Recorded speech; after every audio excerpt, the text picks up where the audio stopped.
Docteur Philippe Gautret, vous êtes médecin, spécialiste en médecine du voyage et responsable du centre de vaccination des voyageurs de l'IHU Méditerranée Infection. Docteur Morgane Maille, vous êtes médecin infectiologue à l'IHU Méditerranée Infection. Alors, de nombreux résidents français font le Hajj, le pèlerinage que font les musulmans vers la Mecque. Ils participent à de grands rassemblements humains qui sont propices à la transmission de maladies infectieuses. A-t-on déjà observé des épidémies au cours du Hajj? Oui, certainement, oui. Notamment des épidémies de choléra par le passé. Plusieurs grandes épidémies. À titre d'exemple, en 1865, on estime qu'il y a eu 65 000 décès liés au choléra, ce qui représentait à l'époque un pèlerin sur 3. Ensuite, on a eu plus récemment des épidémies de méningite à la fin des années 80, les années 1980. On a eu par exemple environ 1800 cas de méningite de sérogroupe A chez des pèlerins, qui sont des méningites bactériennes donc. Et puis plus récemment, dans les années 2000-2001, une épidémie de plusieurs centaines de cas de méningite de sérotype W135. Aujourd'hui, ce sont plutôt les infections respiratoires qui posent problème. On mène des études de cohorte chez des pèlerins au départ de Marseille depuis plusieurs années et on a constaté des taux d'attaque de l'ordre de 80% des infections respiratoires chez ces pèlerins. Le portage microbien est également significatif, notamment une acquisition importante de virus respiratoires, rhinovirus, coronavirus, virus de la grippe également, et puis des bactéries respiratoires également, en particulier le pneumocoque. Et sait-on pourquoi ces épidémies surviennent? Alors pour les épidémies historiques de choléra, c'était lié principalement aux défaillances des conditions sanitaires. Ce sont des choses qui sont réglées aujourd'hui. Il n'y a plus d'épidémie de choléra au cours du Hajj, même si les diarrhées restent un problème avec des taux d'attaque de l'ordre de 20% encore chez les pèlerins marseillais.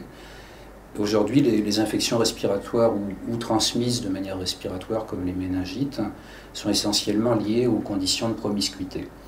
Il faut savoir qu'il y a quand même beaucoup de monde qui participe au pèlerinage, environ 2 millions pour le Hajj chaque année, auquel on doit ajouter 8 millions de pèlerins pour le petit pèlerinage, l'Omra, et tout ça se passe dans une zone relativement restreinte d'une 50aine de kilomètres autour de la Mecque. Les conditions de densité de population sont importantes. On estime par exemple que dans la grande mosquée de la Mecque, près de la Kaaba, au centre, on a une densité de pèlerins, d'individus, qui est de l'ordre de 6 à 8 par mètre carré, ce qui est considérable. Et puis on a également des conditions de promiscuité importantes dans les camps de toile de Mina, où les pèlerins sont hébergés à raison de 50 à 100 par tente. Est-ce que ces pèlerinages peuvent être à l'origine d'importation d'épidémies en Europe? Alors c'est arrivé pour les épidémies de choléra, notamment en 1865, quand il y a eu la grande pandémie, avec des cas dans la plupart des ports européens. À l'époque, le pèlerinage se passait en caravane de chameaux à terre et le transport international se faisait par bateau. Et ça a été l'occasion des premières mesures de lutte contre la transmission des épidémies du Hajj, avec la constitution de lazarets sur le trajet de retour des pèlerins et des mesures assez coercitives de quarantaine qui étaient mises en place pour essayer de limiter l'importation de choléra. On a eu le même phénomène avec les méningites et des cas notamment à Londres et à Paris, des cas de transmission au retour dans les familles de pèlerins. Pour les infections respiratoires, ce qu'on peut dire, c'est que plus de la moitié des pèlerins qui ont des symptômes respiratoires sont toujours symptomatiques au retour, et ça peut éventuellement être une source de contamination pour l'entourage familial. On n'a pas observé d'épidémie, y compris à l'époque de la pandémie de 2009 du H1N1 et y compris dans le contexte de l'épidémie actuelle de MERS.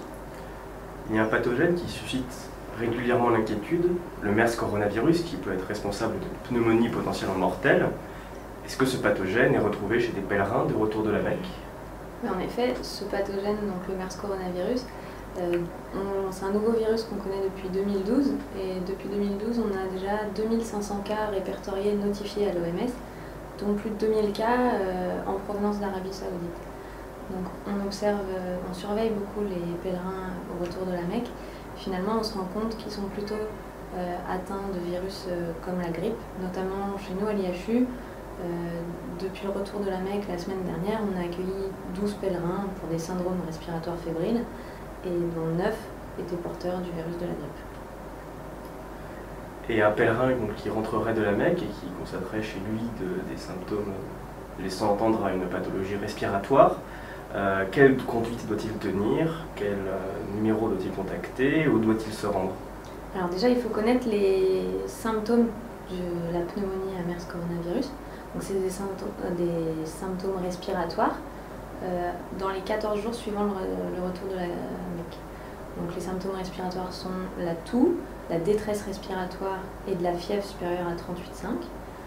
Et ensuite, quand on a ces symptômes, il faut contacter le centre du SAMU, donc le 15. Et le SAMU, par téléphone, pourra évaluer la sévérité du pathogène. En fonction de la sévérité, le médecin du SAMU vous orientera vers le service des urgences le plus proche pour réaliser une radio pulmonaire afin de classer le cas en possible MERS-CoV. Ou alors, il vous adressera directement vers une réanimation si les symptômes sont sévères ou directement à l'IHU dans notre service pour suivre le circuit de contagion. Aux urgences, le patient doit être transporté par un médecin. Donc le patient doit avoir un masque chirurgical pour ne pas transmettre les gouttelettes par lesquelles se transmet le virus.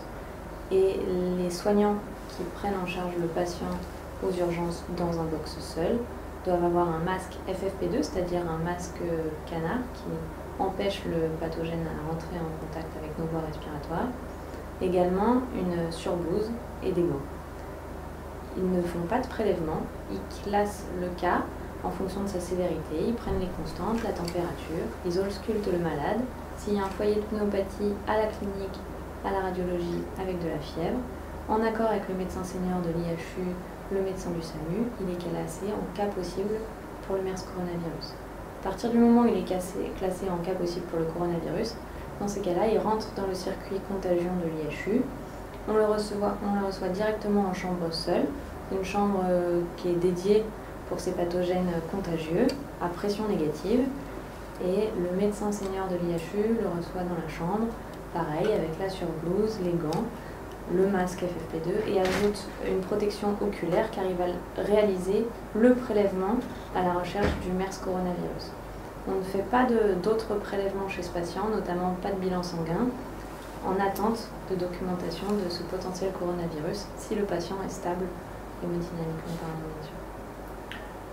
Et de manière plus générale, pour un pèlerin qui se rendrait à la Mecque, quels peuvent être les moyens de prévention pour ces infections respiratoires? Alors, déjà, il y a un vaccin qui est obligatoire pour avoir le visa pour le pèlerinage à la Mecque, c'est le vaccin contre les méningites bactériennes. Ce ne sont pas des infections respiratoires pour leur symptomatologie, mais elles se transmettent par voie respiratoire.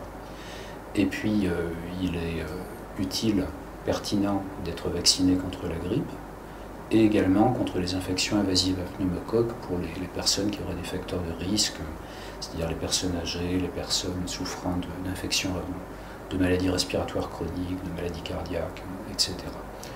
L'usage du masque pendant le pèlerinage est conseillé, mais bon, les études disponibles actuellement n'ont pas montré la preuve de son efficacité. L'hygiène des mains est également recommandée parce qu'on pense que les virus peuvent se transmettre éventuellement par les mains, y compris pour les virus respiratoires.